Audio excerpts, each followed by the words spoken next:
tidak benar dengan adanya ilmu-ilmu. Masa kakak ngomong? Ya terus gimana mbak? Mbahnya gimana? Sejelas gak terima. Kowe ngantek iso ngalahne seklinting ki klinting iki. Ini guru sing paling tak ajeni.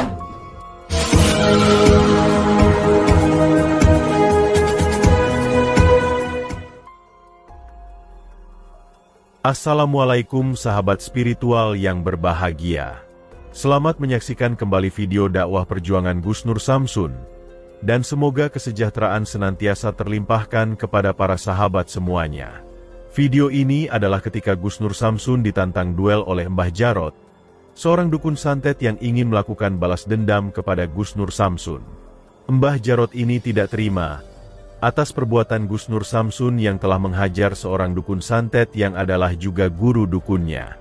Karena itulah Mbah Jarot ingin berbalik menghajar Gus Nur Samsun, dan bahkan ingin menghabisinya. Lalu apakah yang akan terjadi setelah Gus Nur Samsun datang dan bertemu dengan dukun Jarot itu? Silahkan disaksikan kisahnya selengkapnya. Dan semoga Allah Subhanahu wa Ta'ala senantiasa melindungi Gus Nur Samsun dalam menjalankan setiap misi dakwahnya. Bismillahirrahmanirrahim. Allahumma sholli ala sayyidina Muhammad wa ala ali sayyidina Muhammad. Lihum satun udfi biha harul wabail hatimah al-Mustafa wal Murtada wa banahuma wa Fatimah. Lihum satun udfi biha harul wabail hatimah al-Mustafa wal Murtada wa banahuma wa Fatimah.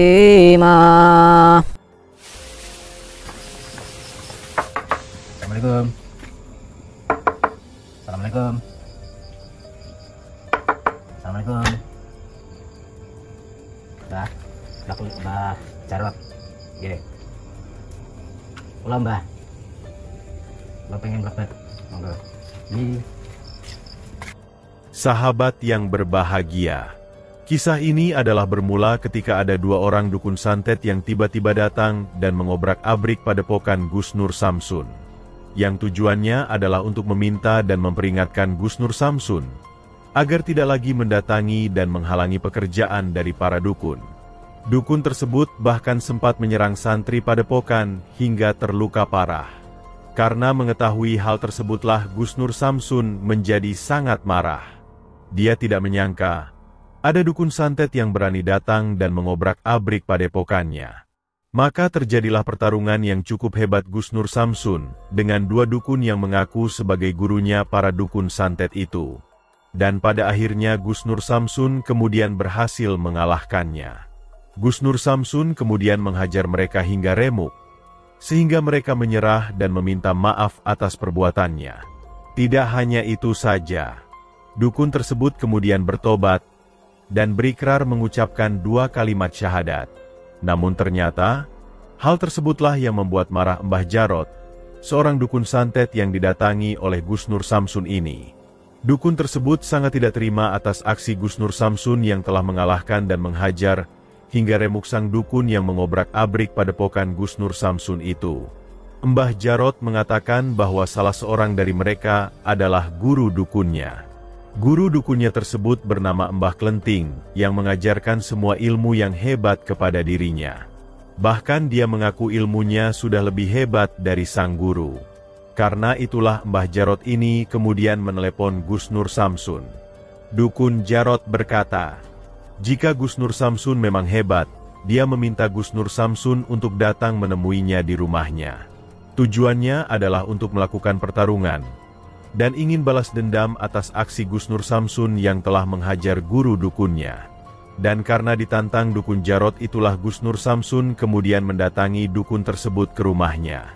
Gus Nur Samsun ingin meladeni tantangan dukun Jarot itu, juga untuk sebuah misi menobatkannya.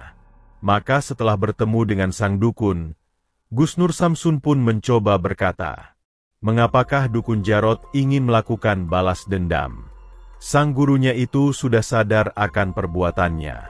Dia sudah meminta maaf, bahkan juga bertobat dengan mengucapkan 2 kalimat syahadat. Dukun Jarot berkata, dia tidak peduli sang gurunya bertobat atau tidak. Namun yang jelas, sebagai muridnya, Dukun Jarot tidak terima melihat sang gurunya dihajar Gus Nur Samsun sedemikian rupa. Saat ini gurunya itu masih remuk, dan dia sudah tidak bisa berbuat apa-apa. Dukun Jarot mengaku kini sudah memiliki ilmu yang lebih hebat dari gurunya. Bahkan dia juga memiliki keris pusaka yang sangat hebat. Dengan ilmu dan keris pusakanya itu, Dukun Jarot yakin akan bisa menghancurkan Gus Nur Samsun. Dukun Jarot ingin berbalik membuat tubuh Gus Nur Samsun hancur, bahkan dia tidak segan untuk membunuhnya. Lalu apakah yang akan terjadi setelah Gus Nur Samsun berduel dengan sang Dukun Jarot ini? Dan mampukah Gus Nur Samsun untuk mengalahkannya? Silahkan disaksikan videonya sampai akhir cerita. Ambillah sisi baiknya dan tinggalkanlah sisi buruknya. Dan tentunya kami juga berharap semoga video dakwah yang kami sajikan ini bisa memberikan manfaat, juga bisa menghibur para sahabat semuanya. Urusan saya, ya saling mengingatkan, Mbak. Cukuplah, nggak usah nyadet-nyadet orang, ngapain nyadet-nyadet orang. Orang nggak bersalah, dilukai, disakiti, kan kasihan, Mbak.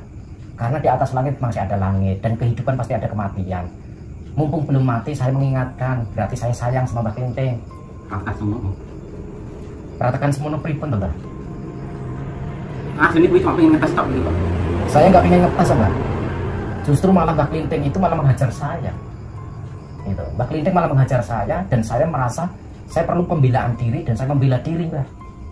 Lalu saya serang balik, ya sudah, menang saya, Mbak. Gitu. Karena saya merasa tidak benar dengan adanya ilmu-ilmu. Saya akan ngomong. Ya terus gimana, Mbak? Mbaknya gimana? Sing jelas gak terima. Kowe ngantek iso ngalahne Klinting ki Klinting iki. Iki guru sing paling tak ajeni. Berarti Mbak Klinting itu guru sampean. Diarani guru ya iso. Wis diarani wong sing ibarat iki ngowahi aku wis akeh. Jangan sombong, Mbak. Jangan sombong. Jangan takabur. Karena di dunia ini tidak ada yang kekal, Mbak. Tidak ada yang abadi. Itu urusanmu, kuwi. Ya, oke. Ini bukan urusan saya, Mbak. Akan tetapi kenapa Mbahnya ngundang saya kalau memang ini bukan urusan saya? Kenapa, Mbak? Mbak Klinting juga mengeluarkan keris, Mbak, di depan saya.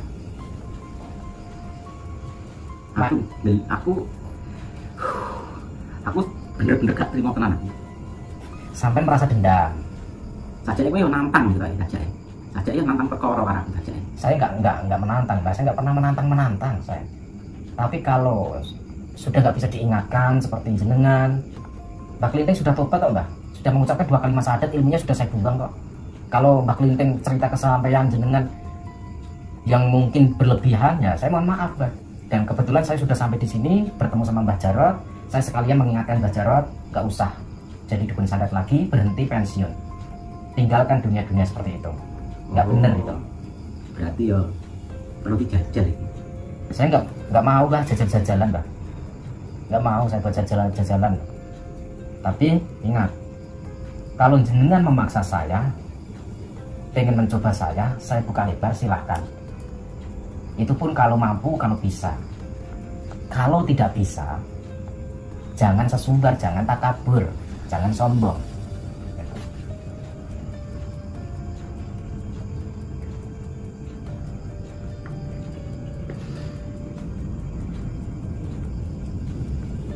Mau apa, Mbak? Mau apa? Mau ngeluarin keris 1 juta keris pun silahkan. Oh, kayaknya sampai pengen mencoba saya. Ya silahkan. Kalau berniat pengen mencoba saya buka. Tampanone iki.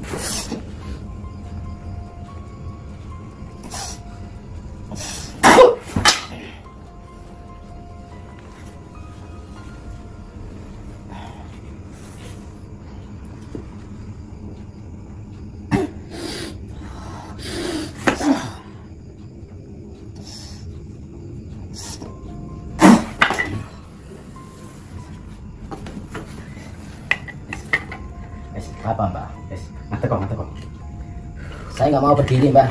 Udah. Kalau memang sampean masih penasaran dengan saya, silakan. Saya singkirkan, Mbak. Mohon maaf. Silakan.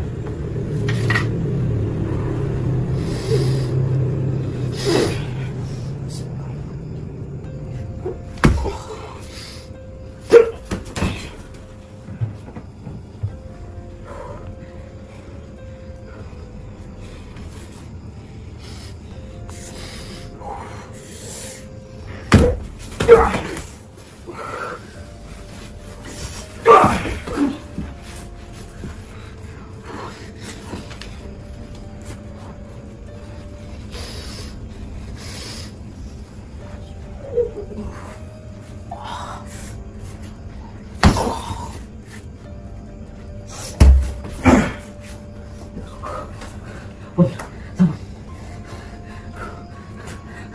Ampun, sampun.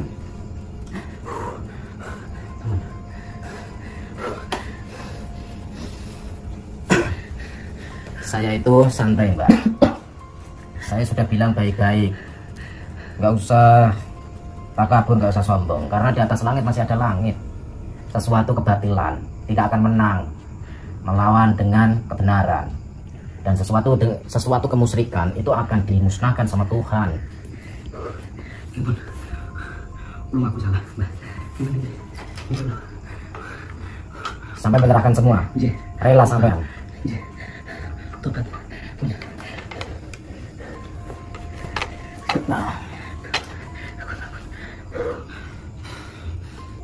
Dan sampean kalau pengen tobat, mengaku kalah, sampean harus rela ilmu hitam sampean harus saya buang.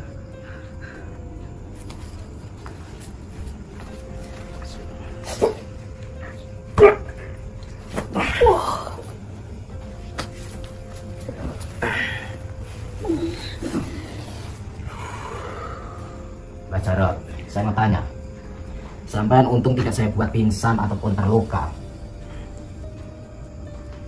Akan tetapi saya meyakini bahwa sebenarnya di dalam hati sampean itu ada mutiara. Kenapa saya mengatakan ada mutiara? Karena sampean berani mengundang saya datang ke sini. Jarang sekali dukun-dukun santet itu berani mengundang saya ke dalam rumahnya. Jarang sekali. Dan sampai itu baru orang pertama kali yang berani mengundang saya ke dalam rumah sampean sendiri. Yang artinya sampean punya mutiara di dalam hati sampean sebenarnya. Sekarang ikutilah jejak guru sampean, Mbak Klinteng. Kalau begitu, bersediakah sampean tobat? Mengucapkan 2 kalimat syahadat, bersedia? Nanti kalau sudah mengucapkan 2 kalimat syahadat, saya sarankan besok sampean harus mencukur rambut sampean sampai botak, ya. Sekarang ikuti kalimat yang saya ucapkan. Asyhadu, asyhadu, asyhadu, Asyhadu Allah alla ilaha ilaha illallah illallah wa asyhadu wa asyhadu anna anna Muhammadan Muhammadan Rasulullah. Rasulullah. Saya bersaksi Saya bersaksi tiada Tuhan tiada Tuhan yang saya sembah yang saya sembah kecuali Allah, kecuali Allah, dan dan saya bersaksi saya bersaksi tiada Tuhan Nabi Muhammad Nabi Muhammad utusan Allah. utusan Allah. Alhamdulillah, sudah sampean bersih, dan tobat sampean mulai ini segala dosa dan khilaf, kekeliruan, kesalahan sampean insya Allah akan diampuni Tuhan, insya Allah akan diampuni Allah.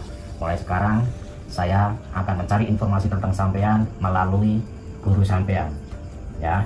Sampean harus benar-benar tobat. Nah, sekarang ya, bon. Ya udah, duduk. Saya mau tanya Mbak Jarot. Mbak Jarot itu nama pemberian siapa?